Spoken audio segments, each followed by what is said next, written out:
Hi everyone, नमस्ते। मैं आप लोगों के साथ में मेडिटेशन के और अपने माइंड से रिलेटेड एक्सपीरियंसेस शेयर करता हूँ। आज हम बात करेंगे लूसिड ड्रीम की। लूसिड ड्रीम क्या होता है, इसे हम कैसे एक्सपीरियंस कर सकते हैं और इसे हमें कैसा फील होता है। I am going to share with you everything about this. So मैं एक टाइम में मैं डिप्रेशन में था, बहुत ज्यादा डिप्रेशन में था। I was overthinker and I was procrastinator. मैं बहुत ज्यादा प्रोकास्टिनेशन करता था, मैं बहुत ज्यादा सोचता था, मैं बहुत ज्यादा चिंता में रहता था और मुझे स्ट्रेस और डिप्रेशन की प्रॉब्लम होती थी। उस मोमेंट में मैंने मेडिटेशन को शुरू किया। इवन मुझे हेलुसिनेशंस होते थे, मतलब कि जो चीज प्रेजेंट नहीं है मुझे वो दिखती थी, बिकॉज मैंने अपने माइंड को हैंग कर दिया था ज्यादा सोच सोच कर। तो आ जाते हैं, अब आते हैं हम अपने टॉपिक पर। तो मैंने आज से 4 5 7 साल पहले मैंने मेडिटेशन को शुरू किया। उस टाइम पे धीरे धीरे धीरे मैं बेसिक समझता रहा, मैंने वीडियोस देखी, मैंने बुक्स पढ़ी, मैंने हर चीज करी। हर तरह की मैंने बुक पढ़ी जो हमारे माइंड मेडिटेशन और स्पिरिचुअल से रिलेटेड थी। तो मुझे भी समझ, मेरा बेसिक क्लियर हो गया बिल्कुल कि मेडिटेशन होता क्या है। उसके बाद मैंने प्रैक्टिस शुरू करी। देन जब मैं मेडिटेशन करता था ना, और मैं अपनी चेतना को, अपनी कॉन्शियसनेस को, अगर आप थोड़ा बहुत मेडिटेशन के बारे में जानते हो तो आप समझते होंगे चेतना, कॉन्शियसनेस, अवेयरनेस, हमारी आत्मा, इन सब चीजों को समझते होंगे। तो मैं अभी इस वीडियो में वो डिफाइन नहीं कर रहा, मैं वो आपको फिर कभी, या मुझे कमेंट में पूछ सकते हैं, मैं आपको पर्सनली बता दूंगा। तो वो प्रेजेंट में आने लगती है, हमारी कॉन्शियसनेस, हमारी चेतना प्रेजेंट मोमेंट में आने लगती है।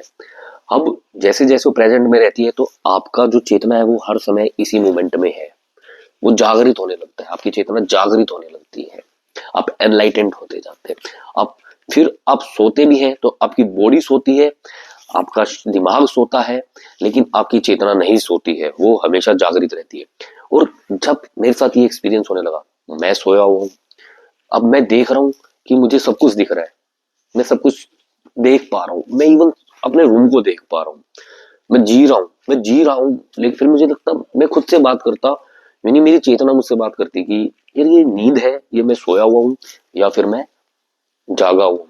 फिर मैं उठता, सडनली फिर मैं उठता तो मेरे को बड़ा एफर्ट लगता उठने में, मेरी आंख नहीं खुलती और मैं एकदम से घबरा जाता कि यार ये क्या था, मैं सोया हुआ था या जागा हुआ था। ये तो मैं सोया हुआ था। फिर वो कौन था जो सारी चीजों को देख रहा था, वो मैं था। फिर मैं तो सोया हुआ था, ये क्वेश्चन मेरे दिमाग में बार बार आते। देन मेरे को सब चीजें समझ में आने लगी कि हमारी कॉन्शियसनेस क्या होती है। मैंने इन चीजों को पढ़ा कि हमारी चेतना क्या होती है। अब मैं शुरू में घबराता था, बिकॉज मैंने एक टाइम पे, जब मैं डिप्रेशन में था, मेरे को हेलुसिनेशंस होते थे, मुझे लगा शायद ये भी हेलुसिनेशंस का ही कोई एक अलग टाइप है, जो मैं सोया हुआ और मुझे सब चीजें दिख रही है, मैं सब सब महसूस कर रहा हूँ, मैं एक लाइफ जी रहा हूँ सोने के बाद। तो ये हेलुसिनेशंस मुझे लगे, तो मुझे लगा शायद मेरी प्रॉब्लम ठीक नहीं हुई। फिर मैंने लूसिड ड्रीम के बारे में पढ़ना शुरू करा, मुझे समझ में आया कि ये प्रॉब्लम नहीं है, ये एक एक्सपीरियंस है which I am experiencing myself, जो एक एडवांस लेवल पे, इंटरमीडिएट लेवल पे मेडिटेशन करते हुए पहुंच जाता है। अब अब मुझे रियलाइज हुआ कि मैं दो लाइफ जी रहा हूँ। दो लाइफ, इट मीन्स मुझे बाइपोलर डिसऑर्डर नहीं है। एक तो मैं जो अभी हूँ, मैं जागा हुआ हूँ, मैं इस मोमेंट में हूँ, मैं लोगों से बात कर रहा हूँ, मैं एक नॉर्मल लाइफ स्टाइल जी रहा हूँ, एक ये। और दूसरा, जो मेरी बॉडी और मेरा माइंड सो जाता है तब मेरी चेतना जागृत होती है, उससे मैं सब कुछ देख पाता हूँ, पूरी तरह से मेरा उस पर कंट्रोल होता है, पूरी तरह से मैं अलाइव होता हूँ, जैसे मैं अभी हूँ, जैसे आप मेरी बात अभी सुन पा रहे हैं। So that is a very weird experience. और अब उस समय पे मैं घबरा जाता था, जब मेरे साथ ये चीज होती थी, मैं डरता हुआ उठता था और मैं एकदम से सोचता था कहाँ जाऊं, मैं किसको बोलूं कि मेरे साथ ऐसा हो रहा है, कि मैं सो रहा हूँ और मैं सो ही नहीं रहा, क्या कोई क्या बोलेगा।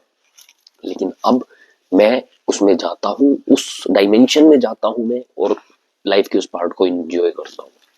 सो if you want to enjoy that life also, that dimension also, जिसको हम लूसिड ड्रीम बोलते हैं, तो आपको मेडिटेशन करना पड़ेगा, आपको अपनी चेतना को जागृत रखना पड़ेगा, आपको अपनी चेतना को जागृत करके मेडिटेशन से आप इसे जागृत कर सकते हैं। आप प्रेजेंट मूवमेंट में रहने वाली प्रैक्टिसेस करके आप इसे जागृत कर सकते हैं। जितना ज्यादा प्रेजेंट मूवमेंट में रहेंगे, जितना ज्यादा आप अवेयर रहेंगे, जितनी ज्यादा कॉन्शियस रहेंगे हर चीज को लेके, मतलब कि आप प्रेजेंट मूवमेंट में हो, हर अपने एक्शन को, हर थॉट को लेके, तो आप भी लूसिड ड्रीम्स एक्सपीरियंस करने लगेंगे। Thank you so much. अगर आपको ये वीडियो अच्छी लगी और अगर आपको मेरे से कोई हेल्प चाहिए हो मेडिटेशन से रिलेटेड, तो आप मुझे व्हाट्स मैसेज कर सकते हैं, कमेंट कर सकते हैं। Thank you.